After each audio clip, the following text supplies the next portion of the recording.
Nesse vídeo você vai aprender o que é uma IDE, por que usá-la na programação e as facilidades que elas oferecem para poder auxiliar no desenvolvimento de algum software. Também vamos ver as diferenças entre uma IDE e um editor de código comum.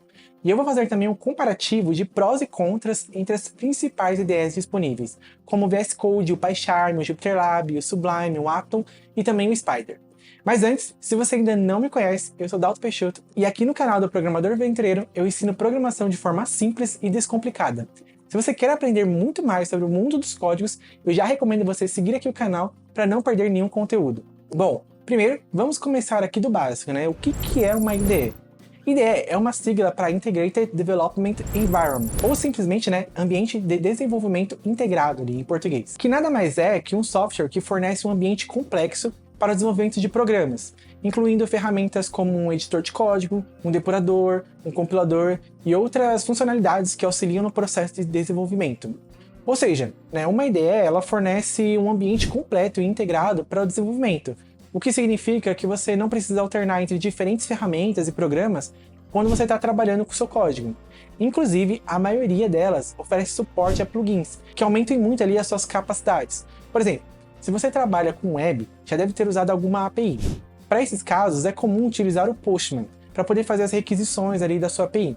Mas existe o Thunder, que é um plugin do VS Code que entrega todas as funcionalidades ali que a gente tem no Postman, só que já fica diretamente ali na IDE. Ou então, se você trabalha ali com desenvolvimento de aplicativos, normalmente usamos um banco de dados, como o SQLite. E ao invés de usar outro programa para poder visualizar as tabelas ali do SQLite, você pode utilizar o plugin do SQLite Viewer, também dentro do VS Code, e ver todas as tabelas ali dentro da própria IDE. Além disso, uma IDE geralmente inclui recursos avançados, como depuração, compilação automática e verificação de sintaxe, que pode ajudar a identificar ali algum erro no seu código mais rapidamente. Muitas IDEs também oferecem recursos como preenchimento automático de código e realce de sintaxe, o que também agiliza bastante o trabalho. E é justamente isso o que diferencia uma IDE de um editor de código comum, já que o editor, por ser um programa muito mais simples, ele permite apenas escrever ali e editar o código. Ele geralmente inclui alguns recursos mais básicos, como o realce de sintaxe, a numeração de linhas, mas ele não vai possuir muitas ferramentas avançadas que a gente encontra só nas IDEs.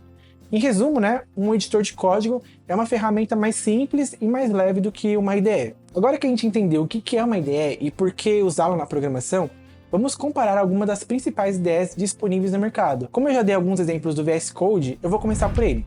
O VS Code ele é uma IDE muito popular desenvolvida pela Microsoft. Ele é gratuito e está disponível tanto para o Windows, quanto para o Mac, quanto para o Linux. Além de possuir todas as características que eu já mencionei anteriormente, ele também tem algumas outras vantagens, com uma interface bem amigável, ele é totalmente personalizável, ele tem uma grande ampliedade, de variedade de extensões ali que você pode colocar para poder fazer integrações ali com o controle de versão do Git, por exemplo. No entanto, alguns usuários relatam que o VS Code ele pode ser um pouco lento em computadores com recursos mais limitados ou computadores mais antigos. Outra opção popular é o PyCharm. O PyCharm é uma IDE desenvolvida pela JetBrains, especificamente para a linguagem Python. A JetBrains também possui outras IDEs focadas em outras linguagens de programação, como o PHP Storm, que é para a linguagem PHP, ou o RubyMine, que é para a linguagem Ruby, entre muitos outros, Mas como nesse canal eu falo um pouco mais de Python, então eu vou usar o PyCharm como exemplo. Ele está disponível também numa versão gratuita e uma versão paga. E alguns dos prós ali de usar o PyCharm inclui sua ampla variedade de recursos avançados para desenvolvimento de programas com Python mesmo. Sua interface também é relativamente amigável e ele possui integração com outras ferramentas populares, como o Jupyter Notebook. No entanto, alguns usuários relatam que o PyCharm parece um pouco complicado de usar para quem está começando na programação e que seus menus são um pouco confusos. Já pegando o gancho aqui que eu comentei do Jupyter Notebook, eu vou puxar a próxima ideia da lista, que é o JupyterLab, outra opção muito popular aqui na programação com Python, principalmente para quem trabalha com análise ou ciência de dados. Ele é um ambiente interativo baseado na web e que permite criar e compartilhar documentos contendo código ao vivo, equações, visualizações de texto, narrativa. É bem legal assim, a utilidade ali do JupyterLab. Eu particularmente gosto muito de usar o JupyterLab nas minhas aulas, nos meus cursos, porque ele é bem interativo e ele pode combinar ali imagens, textos, listas, código, tudo num script só.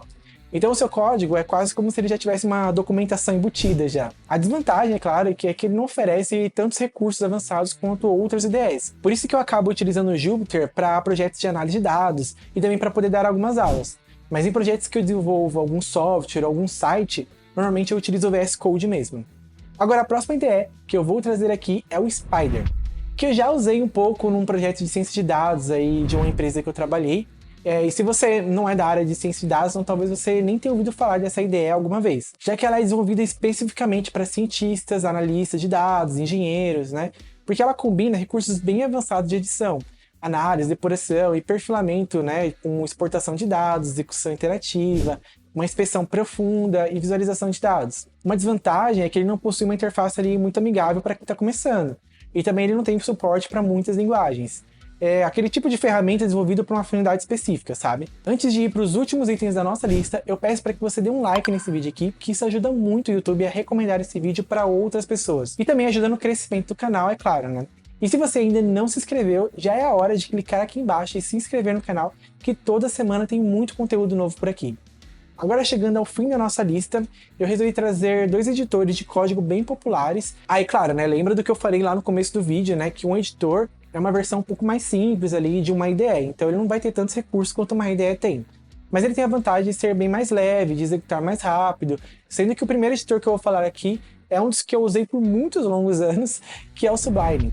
Ele é um editor de texto mais avançado ali, com recursos adicionais ali para codificação. E o que eu mais gostava nesse editor era justamente o tema Monokai, que já vinha por padrão ali nele.